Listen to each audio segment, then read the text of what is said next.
Bien oui, je me suis coupé les cheveux. Attrapez-vous un truc à grignoter, installez-vous confortablement, on y va. Au début, quand je me suis dit on va se faire pousser les cheveux, j'avais une raie au milieu. Ça me paraissait tout à fait normal, personne me disait que c'était pas comme ça qu'on se laissait pousser les cheveux. Et j'ai même fait des vidéos que j'ai postées sur cette chaîne. La coupe, quand je regarde les vidéos, je me dis mais comment est-ce que j'ai pu sortir des vidéos publiquement? C'est pas si grave que ça, hein, au final, c'est vraiment pas la fin du monde. Jusqu'au jour où sur un coup de tête, je décide d'aller chez le coiffeur, un coiffeur donc que je ne connaissais pas, et je me suis dit tiens cet après-midi je vais me faire couper les cheveux. Donc je regarde un peu les reviews, les avis sont super bons, je me dis go on y va, on prend rendez-vous. On commence à discuter de ce que je veux, je lui montre quelques inspi, des photos de moi avant, pour lui la guider, lui dire un peu ce que je veux et qu'elle voit un peu comment est-ce que ça va rendre sur moi. Et donc on discute un peu, elle complimente mes cheveux, elle me dit ah vous avez des très beaux cheveux, vous êtes sûr que vous voulez couper? Je dis oui c'est bon, je suis sûr que je veux couper. Et elle continue, elle me dit mais vous êtes sûr, hein, vous voulez couper et tout, parce que quand même on va beaucoup couper. Et donc moi, le mec qui va se faire couper les cheveux, je change de position et je me mets en mode mec qui rassure la coiffeuse. Oui on va couper les cheveux et ça va bien se passer. Je me dis mais what? C'est moi qui suis en train de la rassurer? Et bon, je calcule encore pas, et je me dis let's go quoi, on y va. Et donc elle commence à me couper les cheveux, tout ce qu'il y a de plus normal a priori. Elle me coupe avec et des ciseaux et son peigne, mais en fait elle me passe le peigne dans les cheveux et ça m'arrache, ça me prend le piercing là que j'ai juste là, et ça me l'arrache, ça me tire, ça me fait super mal, elle me le fait 2 fois. Je lui ai dit que j'avais un piercing et la meuf me le fait 2 fois. Il y avait des stades dans la coupe où je me disais ah c'est pas mal. Il y avait des stades où je me disais oh my god. Mais vous savez ça arrive parfois. Quand vous êtes au milieu de la coupe, vous vous dites oh mon dieu mais qu'est-ce qui est en train de se passer? Et puis au final, normalement la coupe va dans la direction qu'il faut et donc vous vous rassurez et c'est ok. Arrive le résultat final. Et je calcule même pas de suite, tu vois, genre on discute, je vois le truc, je me dis oh why not, c'est différent mais why not, tu vois, je calcule pas. Donc j'arrive dans la voiture et tout, je prends une petite photo, j'envoie à mes potes et je rentre. J'arrive chez moi et là ma mère me dit oh mon dieu, mais qu'est-ce que t'as fait à tes cheveux? Et moi je calcule pas, genre je la prends pour une grosse rageuse, je me dis mais ça va, c'est bon, arrête de critiquer ce que je fais, mes choix, nanana. Et ça arrivait, je crois 2-3 jours avant que je parte en Belgique. Un espèce de mulet, mais mulet raté. Et je pars en Belgique comme ça avec mes potes. Et le culot encore de la personne, c'est que je fais une vidéo de... Enfin j'avais déjà prévu évidemment de faire une vidéo de la Belgique. Et c'est pour ça que sur la vidéo que vous voyez sur ma chaîne, j'ai un petit beanie tout le temps avec moi. C'est parce que j'ai une coupe de merde, que ça ne va dans aucun sens. Donc là je commence à réaliser, je me dis... Qu'est-ce que je vais faire de cette coupe quoi, c'est pas possible. Et je sais pas, genre je tiens peut-être 2 semaines et après je me dis bon faut que j'aille chez le coiffeur parce que là c'est pas possible. Le deuxième coiffeur que je suis allé voir, c'était une recommandation d'une pote et je lui ai expliqué, il m'a dit ah oui je vois. Et donc j'y suis allé un peu comme ça, foutu pour foutu, de toute façon j'ai dit quoi on y va. Je relativise aussi le truc, je me dis Nico c'est que des cheveux, donc ça va repousser, tu t'en fiches un petit peu, c'est pas grave. Et maintenant je demande à mon entourage juste des recommandations parce que je me rends compte que notre entourage c'est le meilleur guide pour beaucoup de choses, pour des restos, pour des médecins, des coiffeurs, des machins, enfin, c'est l'entourage, enfin j'ai envie de faire plus confiance à mon entourage, je me méfie beaucoup plus des avis que je trouve sur internet. Voilà, je suis très satisfait de cette petite coupe.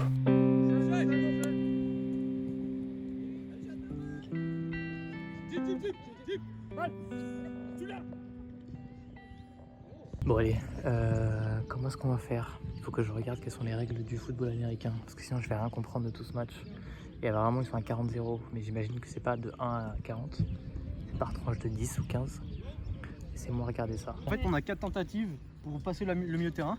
Ah le milieu seulement? Tu passes le milieu de terrain, t'as 4 autres tentatives pour aller marquer dans le but. Ah ok, je crois que c'était 4 pour faire tout à... Voilà, en fait, terrain. ouais, Okay. c'est 4 tentatives. Putain, c'est trop le cul. C'est un peu chaud. Mais en vrai, c'est mieux de jouer comme ça que sous la pluie. Hein. J'attaque mon sèche. Ça y est? Mais je crois que t'en faisais pas. Hein? Je crois que t'en faisais pas. Et... Je crois que tu continuais normalement. Je crois que tu J'avais continuais dit ça moi. oui. Ah oui. Tu continues normalement, tu m'as dit. J'hésitais un peu. Ça fait 6 mois que je suis au même point. Ah putain. Ça se transforme petit à petit. Ouais c'est bien. Et en fait c'est là où c'est peut-être pas très malin. Je fais de la maintenance. Tu as eu transfert. Ouais c'est ça. Mais ça pourrait peut-être être plus efficace de prendre et après de faire ouais, une sieste. dire allez je mange un peu plus. J'ai pas hâte d'avoir faim. T'as faim quand tu fais une sèche? Bah, j'ai jamais vraiment fait tu vois. Quand je regarde niveau calories et ce qu'il faut, le déficit qu'il faut faire, je me dis... Le vrai truc c'est que je grignote tout le temps, un peu à gauche à droite. Faut que je prenne de quoi manger mais sain tu vois. Genre des fucking amandes, d'autres trucs que je me Moi, je pense fasse. ce qui aide, c'est de ne pas avoir d'alternative. C'est un truc un peu sucré ou quoi, ou des bonbons, bon bah tu peux tomber plus facilement dedans. Alors que si tu l'as pas, bon bah j'ai faim, ouais, bon moi ce serait une banane, hein, tant pis. Bon je sais pas vous mais moi j'ai très faim, alors on va cuisiner un petit truc à manger, histoire de se restaurer un peu. On va faire un truc un peu sympa, un peu gourmand. Ça va être un mélange entre un croque-monsieur et un sandwich un peu classique, mais sans gluten du coup, parce que bah, si vous n'avez pas encore capté, je suis sans gluten.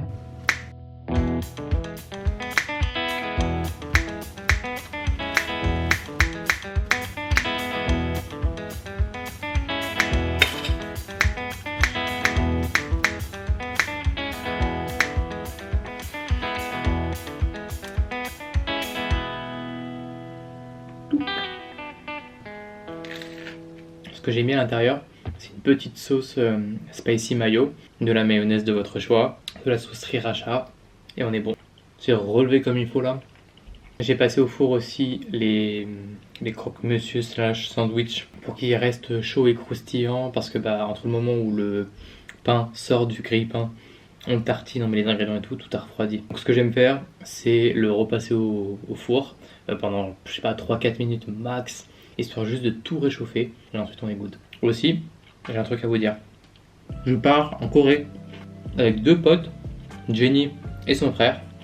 On part dans 3 semaines et on part pour 2 semaines là-bas. Et je profite du coup de cette vidéo pour demander des recommandations à toutes les personnes qui ont déjà été là-bas, ou qui sont coréens ou coréennes, ou qui juste adorent le pays et ont plein de bonnes adresses. Si jamais vous en avez, n'hésitez pas à les laisser en commentaire de cette vidéo. Tous les bons plans, moi je les prends. Si vous avez des bons plans de nourriture sans gluten, sans lactose, je suis preneur. Des lieux à visiter ou genre qui sont pas trop touristiques, que les gens ne connaissent pas trop, faites-vous plaisir sur les recos. Avec Google Maps, vous pouvez créer votre road trip et du coup créer des cartes et dire bah voilà, à tel endroit je veux enregistrer telle adresse, telle adresse, telle adresse. Vous pouvez mettre des petits tags pour que vous vous souveniez que bah là c'est plus pour dormir, là c'est plus pour manger, là pour faire du shopping, enfin bref, vous avez plein de petites options comme ça. Et ce qu'on s'est dit, c'est qu'on allait mettre toutes les adresses qui nous paraissent intéressantes à premier abord. Et ensuite, on va tout simplement regarder en fonction de où est-ce qu'on sera géographiquement. On regardera ce qu'il y a sur la carte autour de nous.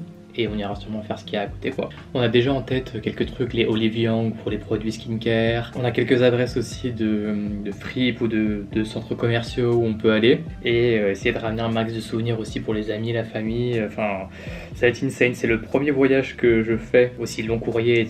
Donc je suis un peu stressé. Et j'ai pas du tout préparé. Je sais pas pour combien de temps est-ce que j'en ai. Je sais pas quel est le nombre d'heures de décalage. Et franchement ça va. Franchement ça va. Je vais pas me mettre la pression plus que ça.